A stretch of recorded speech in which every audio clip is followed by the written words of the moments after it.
Hi, my name is Steve Brand. I am been working in innovation and invention and entrepreneurship throughout my career. I created my own companies. I was a professor. I am a professor of entrepreneurship and innovation strategy. I was president of the National Inventors Hall of Fame. I worked for the organization Creative Problem Solving Institute, the Creative Education Foundation that invented brainstorming, or at least our founder did. And I've been involved with this all the time. Years ago, my colleague and I, Peter Olatka, were asked to create a sort of a regional um, game, invention game, or creativity game, pushing the envelope in the use of technology. And believe it or not, this was 30 years ago. The internet was kind of in the early stages for everybody. And so we figured out, how would we do that? And so we designed this program called Future Vision. And so I figured, I ran into these, I was cleaning up during the virus, and I found all these pictures of some of these inventions, and I figured I'd share them with you, and they were kind of relevant for today. And I thought, well, maybe people should be doing it themselves, because like a crisis, although challenging and horrible, is a great opportunity for innovation. So here you go. Here's what came about 30 years ago, and what can you come up with? Maybe we could call this 6 feet of separation invention challenge. Give it a try. So the challenge is, create your own invention factory at home, be the inventor. Your kids are probably smarter than you think, and give them something really productive to do. Yes, school's great, but this would be a fun thing to do that they can have a great time with. So here we go. Here's some of the ideas. We had 60 middle school classrooms all over New England, 1,500 children, 4,000 ideas created over a 5-week period. They were solving problems in areas like transportation, housing, entertainment, medicine, and food. They were amazing. And what we had is a centralized studio where they were faxing in their ideas. Yes, faxing in their ideas. We had professional artists re-render their ideas in color. And we had TV hosts from PBS come in and sort of tell their story and try to sell it over the air. And then they bought and sold their ideas online using satellite dishes where they got the video, and they were taking pictures of what they were doing, and they were sending the pictures in. It was like very complicated and a lot of fun. And it was really amazing having these children come up with these great ideas. They were mostly middle school kids, and I bet that some of you watching may have been some of those kids. So here we go. The first one, it's called the blob cleaner.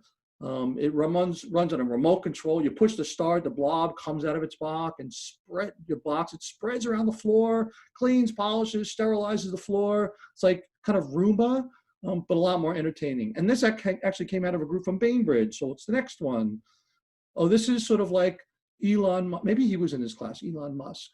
Mini computer that connects to the steering wheel of your car. It's late at night and you don't want to drive, just program the routes and how long you want to stay on them, and it'll take you where you want to go.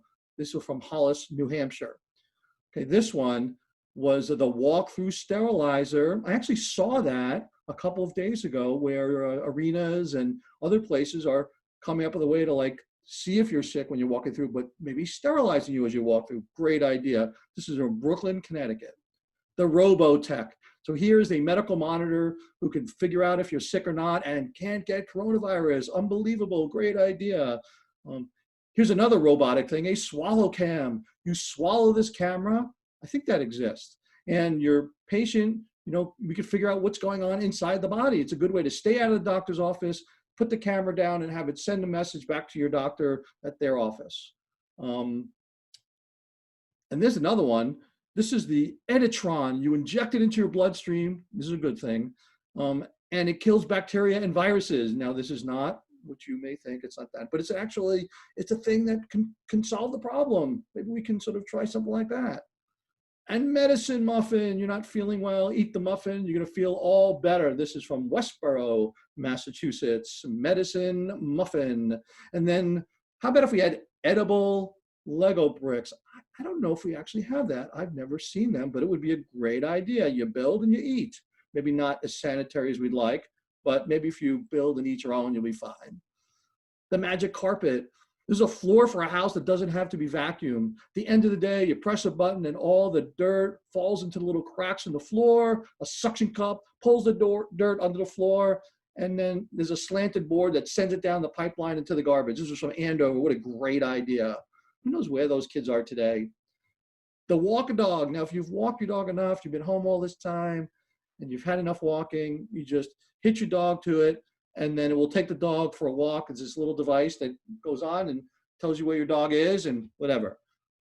And of course, this is the precursor to Siri. What day is today? Because we have a hard time being home every single day. Like this morning, I woke up and said, oh, it seems like a Friday. It's not a Friday. But this is like the precursor to Siri, isn't it now?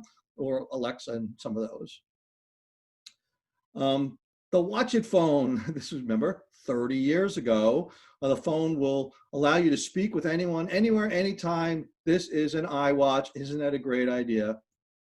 And this is for women or men who haven't been able to get outside and go to the hairdresser or whatever. And so what you do is you color your nails by pressing a button on your iPhone. They didn't say iPhone, and your nail color changes whenever you want.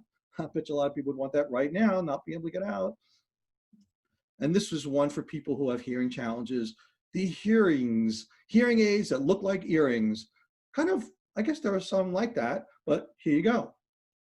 A language chip that is implantable and enables you to speak in every language fluently. Under anesthesia, as the student said, from Whitefield, Maine, the chip is implanted on your brain or in your brain. And of course, this one the kids will love, the Cleaner 700, unlimited space in your closet. Just throw your stuff in, push a button, and everything will be clean immediately. So find a problem, imagine a solution whose problem you are trying to solve, draw what it looks like, or create a prototype with everyday things like straws, paper clips, toilet paper rolls, rubber bands. Share your idea with others virtually, maybe in a text or maybe on Facebook or somewhere else. And then most importantly, have a great time and imagine what the future could be like. Thanks a lot, and enjoy yourselves in this challenge. Bye-bye.